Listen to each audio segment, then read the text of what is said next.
Bonjour à tous, je suis Thomas Louis et bienvenue sur La Quille, le podcast où chaque semaine on parle de culture avec ceux qui la font.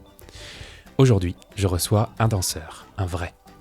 Après avoir passé plus de 30 ans à l'Opéra de Paris, après avoir été étoile au sein de la troupe, et après avoir pris sa retraite en 2018, Carl Paquette est toujours là, évidemment, et adapte Le Lac des Cygnes.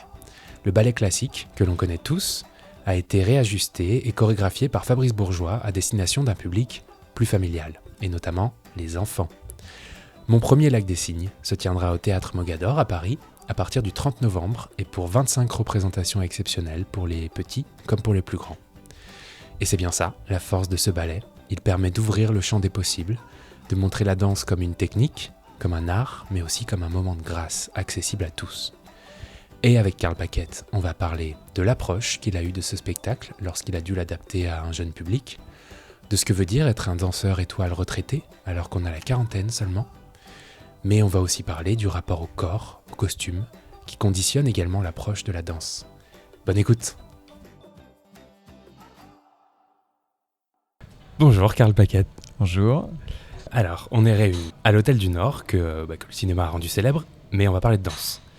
On va parler d'un ballet qui dure 2h30 à l'origine, et que tu vas revisiter en 1h30, en 1h10 même. 1h20. 1h20, bah super. Ça implique quel genre d'ajustement ? De couper quasiment 1 heure. Alors c'est plus facile en général de couper que d'en rallonger où il faut créer une musique. Là en l'occurrence même ça peut être plus que 2h30. Il y a des versions du Lac des Cygnes beaucoup plus longues. Ok. Non, on fait une chose simple, c'est qu'on garde l'essentiel finalement de l'histoire du Lac des Cygnes. Savoir les actes blancs qui font partie de l'entité que tout enfant a envie de voir, un Lac des Cygnes. On a retransposé l'histoire où clairement c'est la majorité du prince qui est célébré, donc il a le droit de boire et il boit. D'accord. Et il s'enivre, et il part dans son petit délire. Et il n'y a que 2 actes. Et il n'y a que 2 actes. Alors on a réuni 1 et 2 donc, en un acte, et le 2 et le 3 et le 4 en un acte. En un acte, ok. T'as déjà expérimenté le public jeune ? Non. Alors non. Pour moi, tu sais à quoi ça pourrait ressembler ? Leur réaction, Moi, sur ce projet, tout est découverte pour l'instant. Je m'aperçois que j'ai toujours eu une attirance pour les jeunes, le public jeune, parce que c'est je pense, l'avenir, c'est une réalité. J'ai toujours été convaincu, même quand je dansais, que la jeunesse nous portait, nous amenait à aussi un dépassement de soi-même, parce que on est poussé par cette nouvelle génération qui a envie de percer et autres. Là, c'est différent. Je suis dans un concept où aujourd'hui, je suis plus danseur à l'Opéra de Paris, donc pour moi, c'est important d'amener les gens à la danse, parce que c'est ce que j'aime et c'est ce que j'ai envie de transmettre. Il y a cette notion un peu de gourou. Alors, gourou, peut-être dans le Rothbard que je vais interpréter, peut-être, un peu pervers s'il le faut, mais non, pas gourou, au contraire, plutôt tuteur, prof, envie de transmettre. Combien de temps il faut pour préparer un tel spectacle ? Il y a une quinzaine de danseurs, c'est ça ? On est pile 15 en scène. Pile 15. À quel moment vous avez commencé déjà ? Alors, très franchement, on a commencé lundi les répétitions. On a fait une audition qui était le 1er octobre pour définir qui danserait, qui participerait à ce projet. Ça se travaille bien en amont aussi. Je pensais que c'était plus. Non, mais ça c'est juste au niveau des répétitions. Fabrice Bourgeois, qui est le chorégraphe, qui a complètement refait la chorégraphie de tout ce Lac des Cygnes, lui, il y travaille depuis des mois. Mois. Oui, on n'est pas sur un petit. Non, on n'est pas. Après, tout s'est mis en place vraiment très sérieusement depuis maintenant 5-6 mois où tout a été validé. On travaille sur l'esthétique depuis clairement avant les vacances, les costumes, les décors. Il y a des choses qui sont en train de se mettre en place depuis ce moment-là. Ok. Et une question qui peut paraître un peu basique, mais qu'est-ce que ça représente le Lac des Cygnes dans le monde, dans l'histoire de la danse ? Je pense que comme tout enfant, on leur parle d'un ballet, ils connaissent quoi ? Le Lac des Cygnes. Ouais. Je suis d'accord, mais c'est l'espèce d'institution absolue, parce que la musique est quand même somptueuse, même si là je commence à trop l'entendre et qu'à un moment donné on n'apprécie plus à sa juste valeur. On en a marre, on peut plus le saquer. Mais je suis conscient que le Lac des Cygnes, c'est mythique, ça fait rêver réellement. On aurait pu commencer par un autre. Oui, mais en fait, c'est à ça que j'ai pensé en te posant cette question. C'est pourquoi, intrinsèquement. Parce que Casse-Noisette, ça marche très très bien pour les enfants. Bayadère ou Don Quichotte avec beaucoup d'humour, ça peut aussi très bien passer pour les enfants. Je me suis dit qu'il fallait un symbole. Le symbole, pour moi, c'était le lac des Cygnes, qui nous permettait de passer finalement dans l'histoire dans laquelle on voulait faire une fin heureuse, fin malheureuse, parce qu'il y a plusieurs fins possibles. Ouais. Donc pour ça, on avait encore plus de liberté qu'un scénario très figé d'un autre ballet. Donc c'était un choix. Il fallait de toute façon commencer par un ballet. On s'est dit qu'on allait le décliner de toute façon. Et je trouve que ça va être décliné. C'était un peu le but. Il faut voir comment on sera accueilli. Ouais, mais sur le papier, c'est un chouette concept, donc il n'y a pas de raison. Quand j'entends l'entourage des gens à qui on parle de ce projet, tout le monde semble très enthousiaste. Donc pour nous, c'est plutôt un gage de réussite avant même que le projet voit le jour. Donc on se dit, anticipons la suite. Il ne faut pas se retrouver toujours dernière minute. C'est toujours mieux d'anticiper les choses pour bien faire les choses. En quoi c'est également un spectacle pour adultes, parce qu'ils vont nécessairement accompagner les enfants et ce spectacle est souvent présenté comme, je cite, pour toute la famille. Alors déjà, on ne met pas un enfant seul au spectacle. Il faut aussi que les parents profitent de ça et en général, on a tendance à dire un spectacle pour enfants est joué par des enfants et c'est un peu trop cliché. Je trouve qu'un spectacle d'enfants, il faut les traiter comme des vrais adultes parce que c'est le meilleur public, c'est celui qui voit le plus juste les choses dans sa plus juste valeur avec les émotions pures. Et les réactions sont souvent en conséquence. Et donc pour ça, on s'est dit qu'il fallait vraiment que les parents, voire les grands-parents aussi profitent de ça. Oui, bien sûr, familial. Et c'est pas que familial parce que tout spectacle est familial, même si on va à l'opéra demain. Le problème, c'est qu'à 19h30, 20h le soir, aller voir un spectacle qui dure 2-3 heures pour un enfant de 5-10 ans, c'est beaucoup plus compliqué. Moi, je l'ai vu avec mes propres enfants et je trouve légitime qu'ils puissent s'endormir devant un spectacle qui devient long. On est nous-mêmes adultes, parfois, on s'est tous retrouvés confrontés à ça. Donc là, c'est un concept plutôt le matin. La différence avec tous les autres spectacles, et c'est là aussi que ça parle à tout le monde, c'est qu'il y a une narration. Donc on raconte pas l'histoire sous une musique, mais il y a des petits passages qui sont narrés pour expliquer encore mieux, pour dire à l'enfant, vous n'avez pas mal compris, c'est juste qu'on vous réexplique mieux les choses, parce que c'est de la danse, il y a des codes dans la danse, et quand on n'est pas initié à ça, il faut un début à tout, et c'est aussi une forme d'initiation pour leur montrer que on prend du plaisir à voir quelque chose qu'ils ne connaissent pas.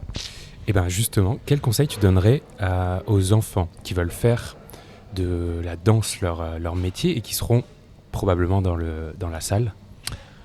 Déjà de profiter. Je pense qu'une vocation, elle naît de soi-même. Si en ressortant de ce spectacle, ça leur donne envie d'aller en voir un autre, ça sera pour moi déjà la réussite de ce projet. Pour moi, c'est d'initier les gens à venir voir des ballets.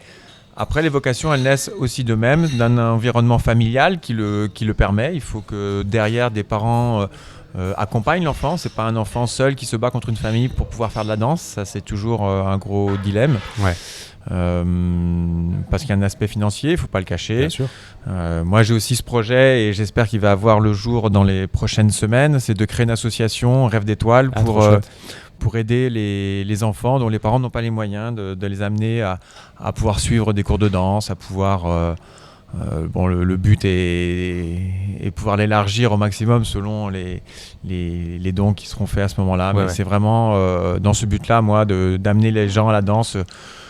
J'aime mon métier, j'ai pas été lassé même encore à mon âge de la danse. Peut-être certains le sont, moi pas du tout. Je trouve que j'ai eu la chance de vivre d'un métier dans un art où tout est mêlé et c'est toujours nouveau. Et même quand on fait une série de 20 spectacles, chaque soir c'est différent. Donc pour moi, il y a un truc fabuleux et j'aime en parler, j'aime faire partager en tout cas à cette jeunesse et leur montrer que c'est dans la répétition qu'on obtient aussi du bonheur, que c'est pas... il faut pas vouloir le truc et le changement instantané. On n'est pas sur les réseaux sociaux à ce moment-là.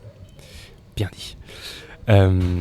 Pourquoi est-ce qu'on dit que le ballet classique c'est pas accessible à tous en tant que spectateur? C'est pas accessible à tous parce qu'on a une image. On a une image aujourd'hui de l'institution, je pense. Alors Opéra de Paris, qui est l'emblème, faut pas le cacher, de ce qui existe en France. C'est cher, c'est dur de trouver des places par moment. C'est que le prix. Ok. C'est 7h30 le soir. Alors je crois que pour moi, je suis conditionné, ça fait 25 ans que j'étais dans cette baraque où je savais que c'était à 7h30 le soir, mais je pense que pour certains, de sortir de travail assez tôt pour être à 7h30 précise au spectacle, pour certains c'est compliqué. Donc il n'y a pas tous les critères qui sont réunis par moment pour y accéder. Ça reste sur Paris. Pour un provincial, c'est compliqué, donc c'est forcément le week-end. C'est une organisation beaucoup plus conséquente. Donc on a cette image de l'Opéra de Paris et autres. Il y a d'autres compagnies qui existent en France, Bordeaux, Toulouse. Il y a des compagnies qui ont vraiment une belle qualité que je vois évoluer. Donc il faut arriver à changer tous ces codes. Il faut arriver à démocratiser la danse classique. On le voit, c'est très bien fait pour certaines sessions comme le hip-hop que j'adore, que je trouve qu'ils ont une façon de pouvoir aller, venir comme ça dans la rue, l'instant présent, et ça crée, même en moi, je le vois, et ça crée des émotions d'échange, de partage. Donc il faut que nous, on arrive à trouver les clés là-dessus. Alors ça passera peut-être par mon premier Lac des Cygnes. Si c'est le cas, j'en serais hyper fier, et pas pour moi, c'est juste fier pour la danse, parce que il faut que ça perdure dans le temps. On est à une époque où on s'aperçoit qu'on a maintenant des moyens colossaux pour notre évolution personnelle. Autant profiter dans la danse. On a, sur les 50 dernières années, fait un bond magistral en termes d'évolution technique, artistique et autres. Il faut rebondir là-dessus et continuer à aller de l'avant. Alors, lorsqu'on est étoile, l'âge limite est de 42 ans. Alors, désolé, j'ai brisé le mythe sur ton âge. Après ça, on est contraint de prendre sa retraite. Alors, tu as été nommé étoile le 31 décembre 2009. Tu as pris ta retraite le 31 décembre 2018. Après avoir passé 32 ans en tout à l'Opéra de Paris. L'école, c'est ça. C'est quoi un danseur retraité ? C'est nécessairement un prof ? C'est nécessairement une reconversion forcée ?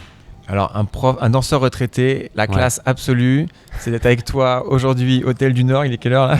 Il est 16h. C'est certainement 16h. Tout le monde bosse, mais nous, là, on est là tranquille à l'Hôtel du Nord. Voilà, dit comme ça, c'est OK. Mais ça, c'est le petit détail.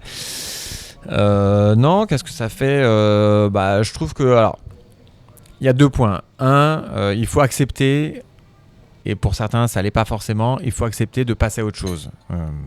Mais justement, c'est pas qu'est-ce que ça fait, c'est quoi passer à autre chose ?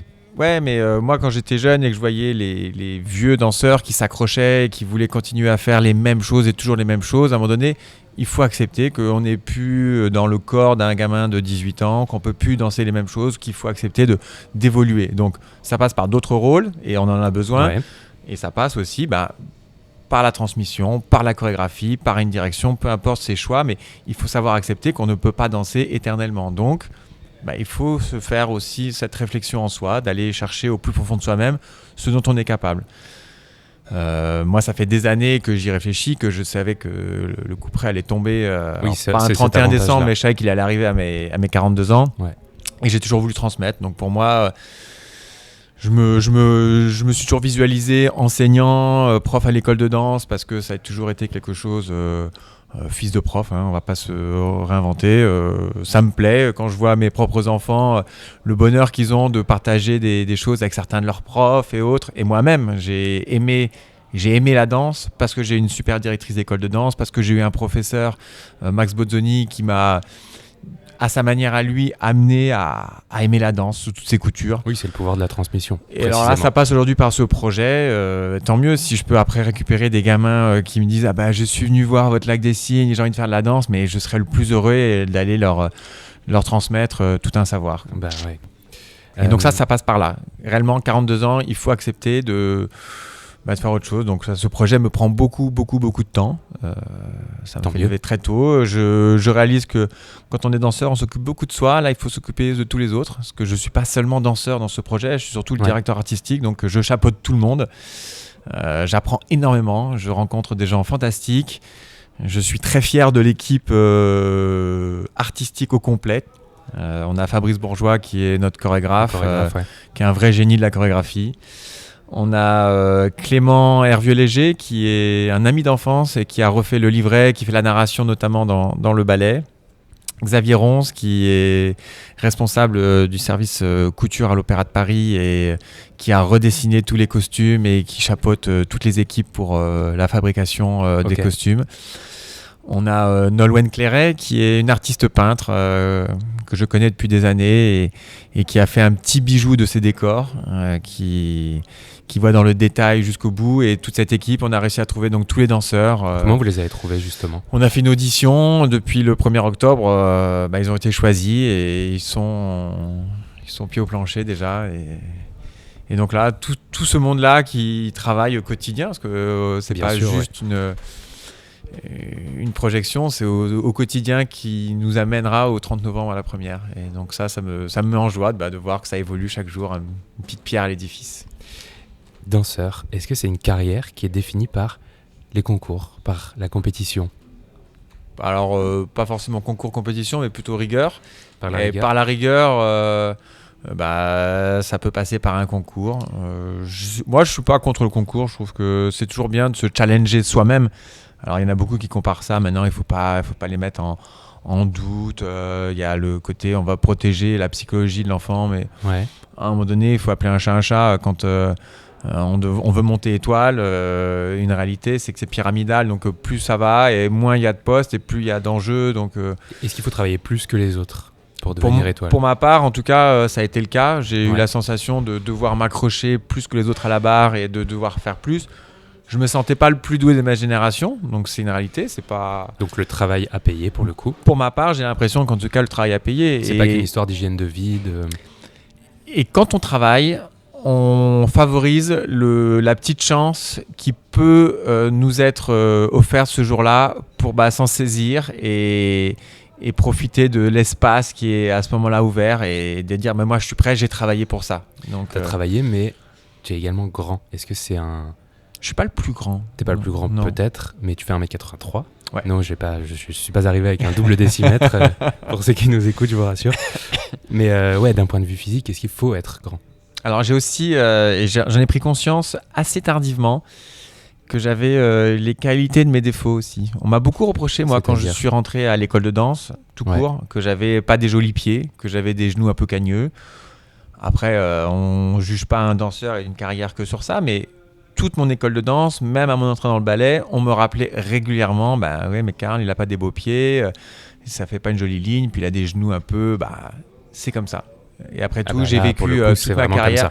Quand je dansais un rôle finalement en pantalon, là ça posait plus de problème à personne, mais quand j'étais en collant. Et puis un jour, on m'a dit, mais tu sais, t'as peut-être ces défauts-là, mais t'as aussi les qualités de tes défauts. Et c'est-à-dire qu'en conséquence, j'avais peut-être pas les chevilles longélignes, mais j'avais finalement cette résistance qui m'a permis toute ma carrière d'éviter la blessure. Moi, je réalise que contrairement à tous, j'ai jamais eu de blessure, j'ai jamais eu d'entorse ou autre. Et c'était finalement une chance au quotidien parce que de savoir qu'on va pas se blesser, que la charge de travail qui nous est demandée à ce moment-là, elle n'a pas de limite. Moi, ça tient aux chevilles. Pas que les chevilles, non, bien sûr, j'ai pas les chevilles qui gonflent, je tiens à préciser. Mais non, c'était aussi l'ossature qui derrière, alors c'est pas 1m83, c'est aussi une ossature qui faisait que j'étais épargné par la blessure, je pouvais résister à une grosse charge de travail. Et en même temps, quand on résiste à une grosse charge de travail, on en sort aussi vainqueur et fortifié de ça. Et donc en conséquence, notre corps, il digère et il progresse et il va dans le bon sens. Donc non, c'est des facteurs de réflexion, de chance, de travail. Une vie, c'est un parcours, c'est inégalable.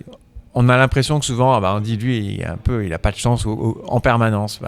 Il y en a, c'est la vie, et peut-être pour d'autres choses, j'ai pas eu de chance, mais en tout cas, je me sens pas frustré par rapport à mon métier. J'ai en effet réussi, on va pas le cacher. Bien sûr, ouais, mais c'est très bien. Et j'ai pas la sensation d'avoir été non plus mis à cette place-là par hasard. Je pense que j'ai mis du temps à y arriver, et c'était tant mieux pour moi, parce que du coup, quand j'y étais, je me sentais à ma place. C'était bien. Et il y a rien de mieux que quelqu'un qui est finalement heureux d'y être. Et quand on est nommé trop jeune ou autre, parfois, ça pose des problèmes. C'est quoi les plus grandes étapes de ta carrière selon toi, ou tes meilleurs souvenirs ? J'en ai quelques-uns. Alors, il y a des étapes franches. Alors, c'est l'entrée à l'école de danse, parce que finalement, c'est un vrai déclic. Là, c'est pas nécessairement ce que tu voulais faire quand tu étais moi, étais petit. J'ai pas rêvé plus que ça de danse. J'ai réalisé après que tant mieux, mes parents m'ont initié à ça, ils m'ont permis de le faire, mais ils m'auraient pas mis à la danse. Je pense pas que j'y serais venu de moi-même. Ça, c'est une évidence. Mais donc je rentre à l'école de danse, j'ai 10 ans et demi, je suis interne à Nanterre, donc ça c'est une étape d'une vie, parce que déjà, ça forge le caractère un peu plus rapidement, je pense, qu'un enfant qui est à la maison. Et pourtant, même le week-end, j'étais très couvé parce que j'ai toujours aimé mes parents et j'ai toujours aimé la façon dont ils avaient de vouloir mettre en priorité l'éducation de leurs enfants. Donc, c'était pour nous, on le ressent quand on est adulte, mais c'est une réalité. J'ai senti qu'il y avait toujours cet effort qui avait été fait pour nous. Donc ça, c'est vraiment une étape. Rentrer à l'école de danse, 7 ans d'internat, c'est pas anodin. C'est beaucoup. Du dimanche soir au vendredi soir. Et puis c'était pas à l'époque d'aujourd'hui, on n'avait pas les réseaux sociaux. Il y avait une cabine téléphonique hyper intime, genre tout le couloir entend ce qu'on raconte. Donc non, c'était pas aussi facile que... c'était pas la fête. Non. Donc ça, première étape. Deuxième étape, on va pas le cacher, c'est de rentrer à l'Opéra de Paris, parce qu'il faut pas oublier que l'école de danse, c'est 6 divisions, donc j'en ai fait 6, plus une, parce que j'ai redoublé ma dernière année. Donc on se pose des questions à 16-17 ans, de se dire, mais est-ce que est-ce que j'ai le talent pour entrer à l'école dans la compagnie? Parce qu'il y a beaucoup de sacrifices, d'efforts. Il n'y a pas que moi, il y avait de la concurrence, il y a des très bons danseurs. Bon, une étape de franchie, j'intègre la compagnie et je pense que c'est ce qui me convenait, c'est d'avoir signé un CDI. Parce qu'on n'a pas à chercher un emploi. Je savais que je signais un contrat pour mes 45 ans à l'époque, parce que ça a changé en cours de route. Et c'est pas pour autant que j'ai eu envie de glander et de rien faire. Hein. Mais c'était cette assurance d'avoir un travail, d'être heureux dans une maison qui me plaisait. Et du coup, en conséquence, ça m'a permis de m'épanouir. Et une autre étape importante, j'ai souvent parlé de ma nomination d'étoile. Je dirais même avant tout, ça a été surtout ma promotion de premier danseur. Donc, il y a des concours en interne, que tu voulais en parler après, mais on a des concours en interne. C'est comme c'est pyramidal, il y a le statut de quadrille, coryphée, sujet, premier danseur. À partir de premier danseur, on est nommé danseur étoile. Et il se trouve que donc moi, j'ai passé mes concours de quadrille, de coryphée, et j'ai passé un seul concours de sujet pour monter premier danseur. Ouais. Et ce concours de sujet-là, j'y croyais vraiment pas, dans le sens où je venais de monter dans la classe des sujets. Il y avait beaucoup de bons danseurs qui attendaient leur place depuis quelques années, légitimement, ils postulaient. J'étais pas la personne à qui on donnait des rôles dans la saison, donc je me sentais pas poussé. Je me suis dit, pourquoi se confronter à un concours? Et finalement, je l'ai quand même passé et je suis monté. Donc... j'ai réalisé qu'en étant tout d'un coup soliste dans la compagnie, j'avais accès à plein de rôles, à un répertoire que je voulais faire clairement, quoi. Donc ça a été aussi franchement une étape hyper importante. Je serais resté quelques années de plus sujet, peut-être je ne serais jamais devenu étoile. Donc ça c'est aussi peut-être un déclic non négligeable. Complètement, puisqu'on en est là aujourd'hui. Alors quand on arrive à certains niveaux, quel que soit le domaine d'ailleurs, j'imagine qu'on se dit légitimement qu'on peut apporter quelque chose à la danse, et pourquoi pas la révolutionner, mais qu'on peut apporter quelque chose. Qu'est-ce que tu penses, toi, apporter à la danse ou à ta génération de danseurs? Et c'est moi qui te pose la question, donc il n'y a pas de souci de pédanterie, de prétention, t'en fais pas? Non. Moi, ce que j'ai apporté à la danse, j'ai surtout défendu la valeur danse classique. Ça a été pour moi le plaisir d'être à l'Opéra de Paris, parce que pour moi, c'est la plus belle institution en France pour représenter la danse classique. Et donc, du coup, à ce titre-là, en tant que danseur étoile, je me suis dit, mais il faut continuer à préserver ce que tout enfant rêve de faire, c'est la danse classique. Il y en a très peu qui, quand ils commencent la danse, rêvent franchement de hip-hop ou de autre. Il y a toujours cette espèce de vision de la danse classique et après qui dérive. Et j'adore le très bon contemporain, c'est pas une critique. Mais moi, je me suis dit, bien sûr, il y a pas de... au niveau que j'ai atteint, et j'aime ça. Et donc, j'ai essayé de défendre jusqu'à au dernier pas de danse, la danse classique. Donc, c'était pour moi important de faire mes adieux sur la danse classique. À 40 ans, je n'ai pas cédé sur les grands classiques. Après, on va pas danser Roméo à 40 ans, mais j'ai fait les autres rôles à ce moment-là, et pour moi, ça a été hyper important. Et c'est aussi pour ça le symbole de faire Lac des Cygnes, c'est la danse classique. Pour moi, il y a quelque chose de pur que je connais maintenant très très bien. Ça ne veut pas dire qu'on connaît tout, parce qu'on apprend même encore aujourd'hui en refaisant une adaptation du lac, on aperçoit qu'il y a d'autres subtilités, d'autres choses qui rentrent en jeu. Bienvenue dans le monde de l'art. Exactement. Non, c'est la seule chose. J'ai pas de prétention de dire que moi j'ai apporté à ma génération. On était plusieurs. C'est une génération qui fait que et on amène quelque chose de nouveau. Ouais. Je me sens plus moi d'une génération d'avant moi où j'ai été élevé par biberonné, on va dire. C'était la génération d'Emmanuel Legris, Nicolas Lery, José Martinez. C'est ceux qui, quand je suis rentré dans le ballet, en tout cas me faisaient encore rêver. Et je suis resté sur leur schéma, leur façon de travailler qui me correspond aujourd'hui. Okay. Après, je me sens pas en décalage d'une société, loin de là. Je crois que tout le monde est adepte de ce projet encore. Quand on vieillit, quand on est retraité, tu l'évoquais un peu tout à l'heure, mais en quoi le corps est moins performant du point de vue de la danse ? Parce que on est moins souple, on le voit soi-même, on est moins, l'élévation est moins haute.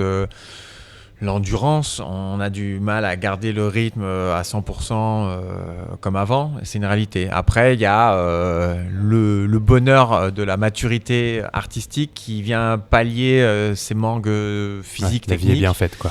La vie est bien faite, puis à un moment donné où clairement on n'arrive pas à combler, donc on passe à autre chose. Ouais. C'est pas très grave, mais il faut juste l'accepter. Après, nous on n'est pas des sportifs de haut niveau, donc on n'a pas ce besoin de résultats, de chronomètres et autres. Non, il n'y a pas de chronomètre, c'est sûr. Et il y a d'autres rôles qui du coup s'ouvrent à nous. Je pense pas qu'un gamin, quand il a 18 ans, il rêve de faire le rôle de Eugène Onegin tout de suite. C'est plus un rôle avec de la maturité, où il faut du poids en scène, il faut des choses.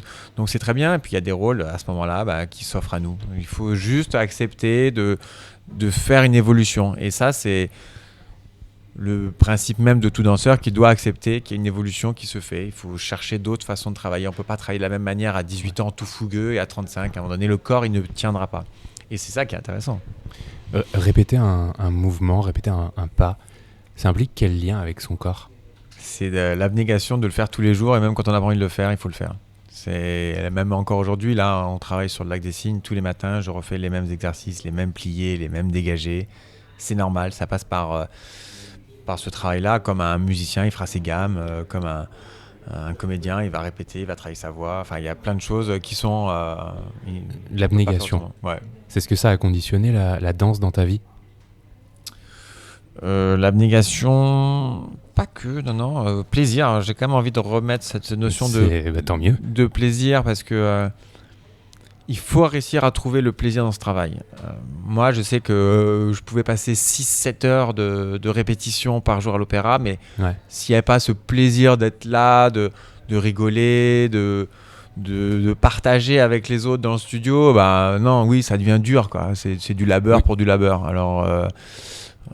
j'espère avoir insufflé ça à chaque fois à mes partenaires, aux répétiteurs, aux chefs de chant qui nous accompagnaient dans les studios pendant toutes ces années, que passer un temps en répétition avec moi, c'était aussi un moment agréable à partager. J'espère et dont pour on toi. Se souviendra, j'espère. Quels sont d'ailleurs les mouvements caractéristiques du spectacle que tu t'apprêtes à diriger au Théâtre Mogador? Il n'y a pas de mouvement caractéristique, il y a surtout les signes. Donc ça, il y a une recherche du port de bras pour que le signe soit le mieux représenté. Après, il n'y a pas un morceau en particulier, c'est un tout. Non, il n'y a pas de... Non, il n'y a pas... pour l'instant, alors peut-être qu'à force et au fur et à mesure que les répétitions vont se caler, on va peut-être trouver... Il y aura peut-être la photo, la pose qui sera le symbole de ce ballet, mais pour l'instant, on ne l'a pas encore. Ouais, il n'y a pas une partie du corps non plus qui est plus mise à contribution. Non, pas pour l'instant. Ok. Et une petite question un peu plus légère, quoique, en fait, c'est une partie relativement constitutive de ton métier. Quel est ton rapport à ce vêtement, qui est aussi ton outil de travail, qui est le collant ? Est-ce que c'est un ami ? Est-ce que c'est un truc que tu ne sors même plus à la longue ? Est-ce que... Alors, on s'y fait bien. Alors, mes premiers souvenirs, c'est le collant, comme tous les jeunes enfants qui arrivent à l'entrejambe, là, qui n'arrivent pas à monter, et c'est insupportable. Ouais. Mes deuxièmes souvenirs, c'est ce collant lycra insupportable à porter, où on se sent mal dedans, on sent que c'est pas fait pour nous. En même temps, c'est l'outil du danseur, je m'aperçois maintenant. En tout cas, c'est pas le baggy, visiblement. Alors, je m'aperçois qu'avec l'évolution, la matière a quand même un peu évolué, et c'est quand même moins désagréable à porter. Okay. Je dis pas que c'est quelque chose d'agréable. Après, c'est pas agréable. C'est pas que le collant en soi qu'il faut porter, c'est surtout la couleur du collant souvent.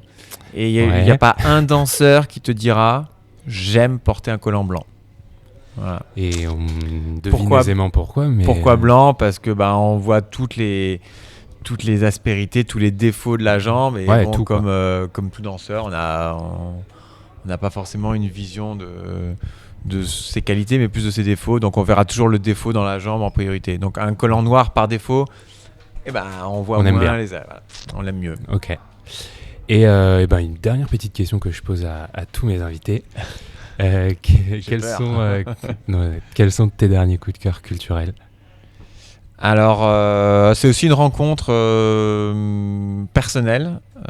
J'ai la chance que nos enfants respectifs sont dans la même classe, mais j'ai découvert Grand Corps Malade, qui est un artiste plein à tous les niveaux. Alors, j'aime sa musique. J'étais pas fan du slam en soi avant. J'ai découvert, c'est quelqu'un d'extrêmement généreux. Et je me dis qu'en le côtoyant, j'aimerais pouvoir donner ce qui l'amène, en tout cas lui à la chanson, de la même manière pouvoir l'amener à la danse et de pouvoir faciliter, d'être aussi simple par rapport à notre métier. C'est très bien dit. Merci beaucoup, Carl Paquette. Merci. Et bien voilà, la quille, c'est terminé pour cette semaine, mais on se retrouve évidemment la semaine prochaine. En attendant, si comme moi, la passion, l'art et le parcours de danseur de Carl Paquette vous ont plu, n'hésitez pas à partager l'épisode, à en parler autour de vous, c'est la meilleure manière pour moi de faire grandir le podcast. Je vous rappelle évidemment que mon premier Lac des Cygnes se joue au Théâtre Mogador à partir du 30 novembre et pour 25 représentations. Merci pour votre écoute et à la semaine prochaine.